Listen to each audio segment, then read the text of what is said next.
Exam से पहले paper exam से आधा घंटे पहले पेपर आ चुका था है कि आपका एग्जाम कैंसिल कर दिया गया है। पेपर ऐसा सेट कर रहा है कि 60 से 70% पेपर रिपीट हो रहा है।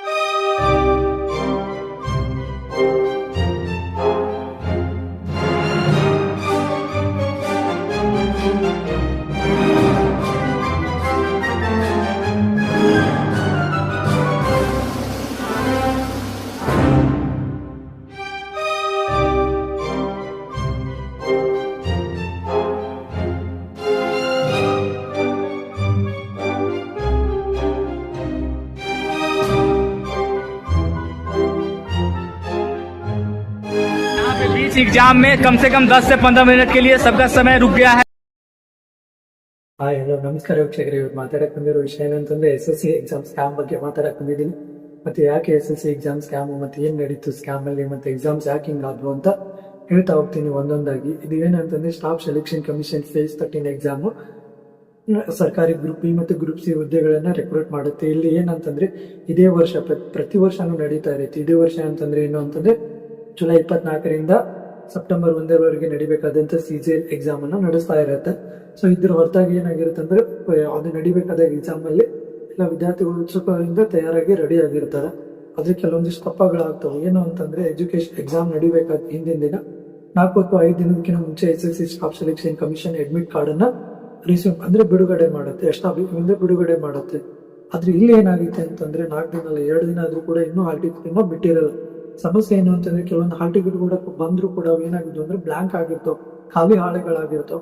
ಸೊ ಈ ತರ ಇರ್ಬೇಕಾದಾಗ ತುಂಬಾ ಸಮಸ್ಯೆಗಳನ್ನ ಎದುರಿಸುತ್ತೆ. ಏನಂತಂದ್ರೆ ಅದಾಗೂ ಕೂಡ ಏನಾಗುತ್ತೆ, ಜುಲೈ 24ರಂದು ಫಸ್ಟ್ ಶಿಫ್ಟ್ ಎಕ್ಸಾಮ್ ನಡೆದ ಬಿಡುತ್ತೆ.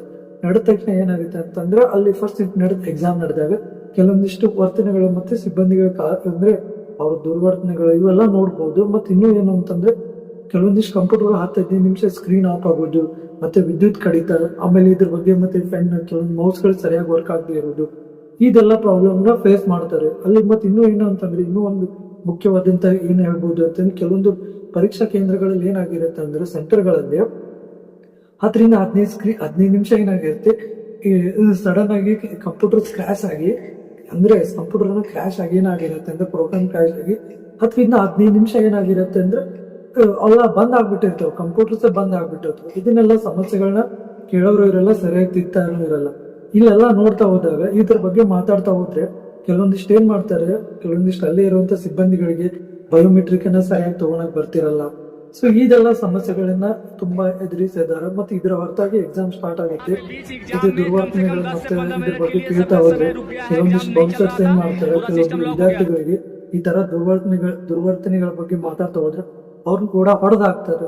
ಸೊ ಇದೆಲ್ಲ ಅಲ್ಲಿ ನಡೆದಂತ ಘಟನೆಗಳು.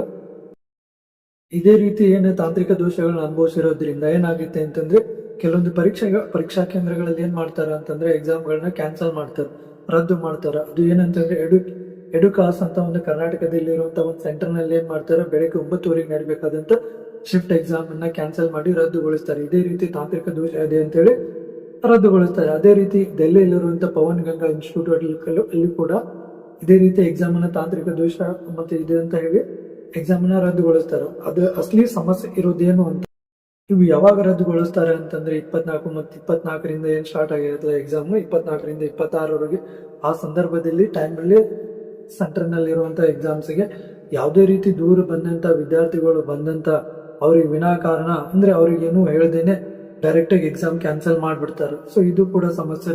ಎಷ್ಟೋ 1000 ಕಿಲೋಮೀಟರ್ ಬಂದಿರ್ತಾರೆ, ಎಷ್ಟೋ 100 ಕಿಲೋಮೀಟರ್ ಇಂದ ಎಕ್ಸಾಮ್ ಬರಿಬೇಕಂತ ಹೋಗಿರ್ತಾರೆ. ಇಲ್ಲಿ ನೋಡಿದ್ರೆ ಸಡನ್ ಆಗಿ ಹೋದ ತಕ್ಷಣ ಮುಂದೆ ನಿಂತ ತಕ್ಷಣ ಎಕ್ಸಾಮ್ ಕ್ಯಾನ್ಸಲ್, ತಾಂತ್ರಿಕ ದೋಷ ಅದಿದೆ ಅಂತ ಹೇಳಿದ್ರೆ ಸುಮ್ನೆ ಓದೋದಕ್ಕೆ ಬಂದಿರುವಂತ ಹುಡುಗರು ಪಾಪ ಸರಿಯಾಗಿ ದುಡ್ಡು ಇರಲ್ಲ, ಈ ಕಡೆ ಮನೆಯಲ್ಲಿ ಕೇಳೋಕ್ ಆಗ್ತಿರಲ್ಲ. ಸೊ ತುಂಬಾ ಹಿಂಸೆಯನ್ನು ಅನುಭವಿಸ್ತಿರ್ತಾರೆ. ಆದ್ರೂ ಕೂಡ ಈ ತರ ಇವರು ಎಕ್ಸಾಮ್ ನಡೆಸಬೇಕಾದಾಗ ಈ ತರ ಇದನ್ನ ಮುಂಚಿತ ಪೂರ್ವ ನಿರ್ಧಾರಿತವಾಗಿ ಹೇಳಿದ್ರೆ ಅವ್ರು ಬರೋದಾದ್ರೂ ಬಿಡ್ತಿರ್ತಾರೆ. ಆದ್ರೆ ಸಮಸ್ಯೆ ಏನು ಅಂತಂದ್ರೆ ಇವ್ರು ಯಾವುದೇ ರೀತಿ ಅವ್ರಿಗೆ ಇನ್ಫಾರ್ಮೇ ಮಾಡಲ್ಲ, ನಾಳೆ ಎಕ್ಸಾಮ್ ಇದೆ ಅಂತಾನೆ ಇರುತ್ತೆ, ಅಲ್ಲಿ ಸಡನ್ ಆಗಿ ಹೋದ ತಕ್ಷಣ ಕ್ಯಾನ್ಸಲ್ ಮಾಡ್ಬಿಟ್ಟಿರ್ತಾರೆ. ಇವೆಲ್ಲ ಸಮಸ್ಯೆಗಳನ್ನ ಇವನ್ನೆಲ್ಲ ನೋಡ್ತಾ ಹೋದ್ರೆ ಕೆಲವೊಂದು ಪರೀಕ್ಷೆ ಎಕ್ಸಾಮ್ ಸೆಂಟರ್ಗಳು ಏನಾಗಿರ್ತಾವ ಅಂದ್ರೆ ತುಂಬಾ ದೂರದಲ್ಲಿ ಇರ್ತಾವ. ಸಿಟಿ ಬಿಟ್ಟು ನಿಯರ್ಲಿ 10ರಿಂದ 15 ಕಿಲೋಮೀಟರ್ ದೂರದಲ್ಲಿ ಸಿಟಿ ಬಿಟ್ಟು ನಿಯರ್ಲಿ 3ರಿಂದ 4 ಕಿಲೋಮೀಟರ್ ದೂರ ಇರ್ತಾವ. ಅದಕ್ಕೆ ಹೋಗಿ ಅಲ್ಲಿ ಎಕ್ಸಾಮ್ ಬರೋದು ಮತ್ತೆ ಇವ್ರು ಒಳಗೆ ಬರೋದಕ್ಕೆ ಸರಿಯಾಗಿ ಬಸ್ಸಿನ ವ್ಯವಸ್ಥೆ ಕೂಡ ಇರಲ್ಲ. ಅಂತಲ್ಲೆಲ್ಲ ಸೆಂಟರ್ಸ್ ಇರ್ತಾವ.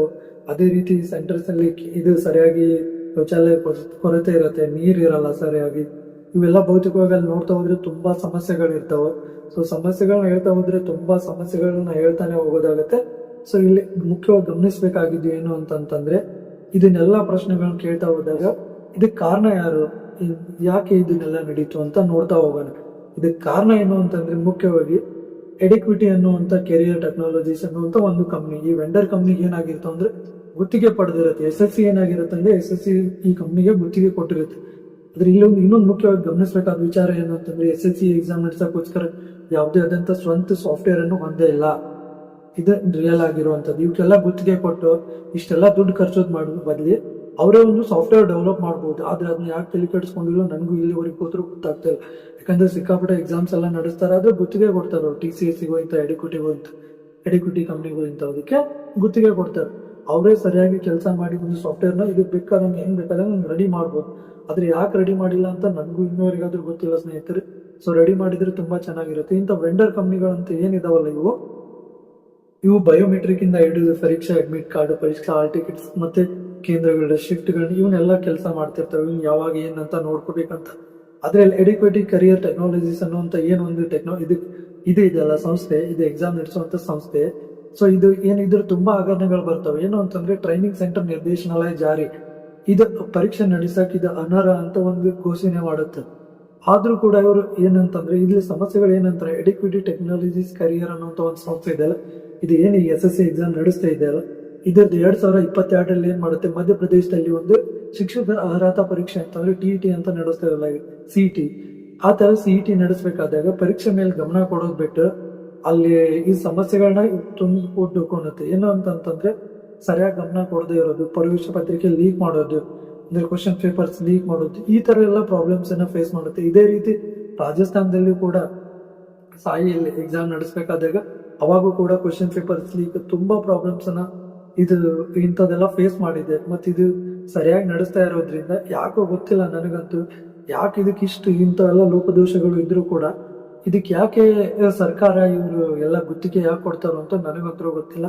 ಸೊ ಸ್ನೇಹಿತರೆ, ನೀವೊಂದು 10ರಿಂದ 15 ತಾಸು ಓದಿರ್ತೀರ ಡೈಲಿ ಅಂತಂದ್ರೆ 12ರಿಂದ 8ರಿಂದ 10 ತಾಸು ಅಂತೂ ಮಿನಿಮಮ್ ಓದಿರ್ತೀರ.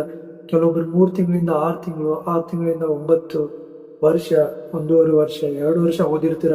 ಸೊ ದಯವಿಟ್ಟು ಪ್ಲಾನ್ B ನ ಏನಾದ್ರೂ ಇವಾಗ್ಲೇ ಸೆಟ್ ಮಾಡ್ಕೊಳ್ಳಿ ಜೀವನದಲ್ಲಿ. ಸೊ ಈ ತರ ಸಿಸ್ಟಮ್ಸ್ ಸರಿ ಇರೋದ್ರಿಂದ ಏನೂ ನಡೆಯಲ್ಲ. ಸೊ ಇಲ್ಲಿ ನಾವು ಸರಿಯಾಗಿದ್ರು ಕೂಡ ಸಿಸ್ಟಮ್ಸ್ ನ ಪ್ರಾಬ್ಲಮ್ಸ್ ಇವನ್ನೆಲ್ಲ ನಾವು ಫೇಸ್ ಮಾಡ್ತಾ ಹೋದಾಗ ಕೆಲವೊಂದಿಷ್ಟು ನಮ್ ಕೈ ಮೀರಿ ನಡೆದೋಗಿರ್ತವೆ. ನೀವು ಅಟ್ಲೀಸ್ಟ್ ಒಂದು ಪ್ಲಾನ್ B ಗೆ ರೆಡಿ ಇರಿ. ಇದಕ್ಕೆ ಫುಲ್ ಪುಷ್ ಮಾಡಿ, ಎಷ್ಟು ನಡೆಯುತ್ತೆ ನಡೀಲಿ ಅಂತ ದೇವ್ರ ಮೇಲೆ ಭಾರ ಹಾಕಿ ಬರೀರಿ. ಮತ್ತೆ ಯಾವುದೇ ರೀತಿಗಳ ತೊಂದರೆಗಳನ್ನ ಆಗದೆ ಇರೋ ತರ ನಿಮ್ಗೆ ನೀವು ಸರಿ ಮಾಡ್ಕೊಂಡು ಮಾಡಿ ಅಂತ ಹೇಳ್ತಾ, ಇವತ್ತ ಬಗ್ಗೆ ಯಾವುದೇ ಮೀಡಿಯಾಗಳು ಯಾವುದೇ ಸರಿಯಾಗಿ ಮಾತಾಡಲ್ಲ. ಏನಕ್ಕಂತಂದ್ರೆ ಯಾರು ಕೂಡ ಇದ್ರ ಬಗ್ಗೆ ಅಷ್ಟು ತಲೆ ಕೆಡಿಸ್ಕೊಳಲ್ಲ. ಯಾಕಂದ್ರೆ ನಾವು ಸ್ಟೂಡೆಂಟ್ಸ್ ಅಲ್ವಾ, ಎಷ್ಟು ಕಡೆ ಪ್ರೊಟೆಸ್ಟ್ ಮಾಡಿದ್ರು ಕೂಡ ಪ್ರೊಟೆಸ್ಟ್ ಅವ್ರನ್ನ ಹಿಡ್ಕೊಂಡು ಹೋಗಿ ಜೈಲಿಗೆ ಪೊಲೀಸರು ಹಾಕಿದ್ದಾರೆ. ಜೈಲಿಗೆ ಪೊಲೀಸರು ಹಾಕಿದ್ರೆ ಅವರಿಗೆಲ್ಲ ಹೊಡೆದು ಕಳಿಸಿದ್ದಾರೆ. ಸೊ ಪ್ರೊಟೆಸ್ಟ್ ಮಾಡಿದ್ರು ಇನ್ನೂ ಪ್ರಯೋಜನ ಇಲ್ಲ. ಸೊ ಇಲ್ಲಿ ಗಮನಿಸಬೇಕಾಗಿದ್ದು ಒಂದೇ ಒಂದು ಏನಂದ್ರೆ, ಇದು ಜುಲೈ 24ರಿಂದ ನಡೀಬೇಕಾದಂತ ಎಕ್ಸಾಮ್ 33 ಮಿಲಿಯನ್ ಎಲ್ಲ ಜನ ಬರೀತಾ ಇರ್ತಾರೆ. ಆದ್ರೆ ಇಲ್ಲಿ 55,000ಕ್ಕೂ ಏನಾಗಿರುತ್ತೋ ಅಂದ್ರೆ ಕ್ವಶನ್ಸ್ ಇನ್ನು ಮತ್ತೆ ರೈಸ್ ಆಗಿರ್ತಾವ, ಮತ್ತೆ ರಿಪೋರ್ಟ್ ಮಾಡಿರ್ತಾರೆ ಈ ತರ ಎಲ್ಲ ಸಮಸ್ಯೆ ಆಗಿದೆ ಅಂತ. ಸೊ ಇವಾಗ ಹ್ಯಾಶ್ಟ್ಯಾಗ್ಸ್ ಏನ್ ಟ್ರೆಂಡ್ ಆಗಿದೆ ಅಂತಂದ್ರೆ SSC ಮಿಸ್ ಮ್ಯಾನೇಜ್ಮೆಂಟ್ ಮತ್ತೆ SSC ಎಡಿಕ್ವಿಟಿ ವೆಂಡರ್ ಫೇಲ್ಯೂರ್ಸ್ ಅಂತ ಈ ತರ ಎಲ್ಲ ರೆಡಿಟ್ ನಲ್ಲಿ ತುಂಬಾ ಹ್ಯಾಶ್ಟ್ಯಾಗ್ಸ್ ಮತ್ತೆ ಇವೆಲ್ಲ ಫಾಲೋ ಆಗಿರುತ್ತೆ. ಸೊ ಇದನ್ನೆಲ್ಲ ಸರ್ಕಾರದಲ್ಲಿ ಗಮನ ಇಟ್ಕೊಂಡು ಆ ಎಡಿಕ್ವಿಟಿ ಅಂತ ಏನು ಟೆಕ್ನಾಲಜಿಕಲ್ ಕರಿಯರ್ ಇನ್ಸ್ಟಿಟ್ಯೂಟ್ ಇದೆ ಇಲ್ಲ, ಸೊ ಅದಕ್ಕೆ ರದ್ದಾಗಿ TCS ಅಥವಾ ಯಾವ್ದಾದ್ರು ಒಳ್ಳೆ ಸಂಸ್ಥೆ ಕೊಟ್ರೆ ಚೆನ್ನಾಗಿರುತ್ತೆ. ಅದಕ್ಕಿಂತ ಬೆಟರ್ ಏನು ಅಂತಂದ್ರೆ SSCನೇ ಈ ತರ ಒಂದು ಸಾಫ್ಟ್ವೇರ್ ನ ರೆಡಿ ಮಾಡ್ಕೊಂಡು ತಾನೇ ಎಕ್ಸಾಮ್ ನಡೆಸಿದ್ರು ಏನ್ ಸಮಸ್ಯೆ ಇಲ್ಲ, ನಡೆಸಬಹುದು. ಆದ್ರೆ ಯಾಕೆ ಅಂತ ನನಗೂ ಗೊತ್ತಿಲ್ಲ. ಅಂತಂದ್ರೆ ನಾವು ಸರಿಯಾಗಿರ್ಬೇಕು, ನಮ್ಮ ಬಗ್ಗೆ ಏನೇ ಇದು ಸಿಸ್ಟಮ್ಸ್ ಏನೇ ಕೆಟ್ಟದಾಗಿದ್ರು ಕೂಡ ನಾವು ನಮ್ಮ ಬಗ್ಗೆ ಸರಿಯಾಗಿ ಇದ್ಕೊಂಡು ಎಕ್ಸಾಮ್ ಬರೆಯಕ್ಕೆ ಹೋದ್ರು ಕೂಡ ಕೆಲವೊಂದಿಷ್ಟು ಈ ತರ ಲೋಪದೋಷಗಳು ಆಗ್ತಾವೆ. ಸೊ ಇಂಥದಕ್ಕೆ ಏನ್ ಮಾಡೋದು ಅಂತ ನನಗೂ ಗೊತ್ತಿಲ್ಲ. ಸೊ ಸರ್ಕಾರ ದಯವಿಟ್ಟು ಇದ್ರ ಬಗ್ಗೆ ಗಮನ ಹರಿಸ್ಬೇಕು ಮತ್ತೆ ಕ್ರಮ ತಗೋಬೇಕು. ಯಾವುದೇ ರೀತಿ ತೊಂದರೆಗಳನ್ನ ಫೇಸ್ ಮಾಡಿರುವಂತ ವಿದ್ಯಾರ್ಥಿಗಳಿಗೆ ಎಲ್ಲರಿಗೂ ಕೂಡ ನ್ಯಾಯ ಕೊಡಿಸಿ ಅಂತ ಕೇಳ್ತಾ, ದಯವಿಟ್ಟು ಯಾರೇ ಚಾನೆಲ್ ನೋಡ್ತಾ ಇದ್ದೀರಾ ವಿಡಿಯೋಗೆ ಸಬ್ಸ್ಕ್ರೈಬ್ ಮಾಡಿ ಅಂತ ಕೇಳ್ತಾ, ತುಂಬಾ ಹೊಸಬಾಗಿದ್ದೀನಿ. ಸೊ ದಯವಿಟ್ಟು ಸಬ್ಸ್ಕ್ರೈಬ್ ಮಾಡಿ. ಏನೋ ತಪ್ಪಾಗಿದ್ರೆ ಇನ್ಫಾರ್ಮೇಶನ್ ಕೊಡೋದ್ರಲ್ಲಿ ದಯವಿಟ್ಟು ಕ್ಷಮಿಸಿ. ಮತ್ತೆ ಅದೇ ರೀತಿ ಇಂಥ ಇನ್ನೂ ಇಂಟ್ರೆಸ್ಟಿಂಗ್ ವಿಡಿಯೋಗಳು ಮತ್ತು ಇಂಥ ಯಾವ್ದಾದ್ರು ಸಮಸ್ಯೆಗಳಿದ್ರೆ ಅದನ್ನ ದಯವಿಟ್ಟು ನಿಮ್ಗೆ ಹೇಳ್ತಾ ಇರ್ತೀನಿ, ವಿಡಿಯೋನ ಮಾಡ್ತಾ ಇರ್ತೀನಿ ಅಂತ ಹೇಳ್ತಾ ಈ ವಿಡಿಯೋನ ಇಲ್ಲಿಗೆ ಮುಗಿಸ್ತಾ ಇದ್ದೀನಿ. So thank you so much ಎಲ್ಲರಿಗೂ ವಾಚ್ ಮಾಡಿದ್ದಕ್ಕೆ. ಸೊ ಅವಕಾಶ ಕೊಡಿ ಅಂತ ಹೇಳ್ತಾ ಈ ವಿಡಿಯೋನ ಮುಗಿಸ್ತಾ ಇದ್ದೀನಿ. ಧನ್ಯವಾದಗಳು.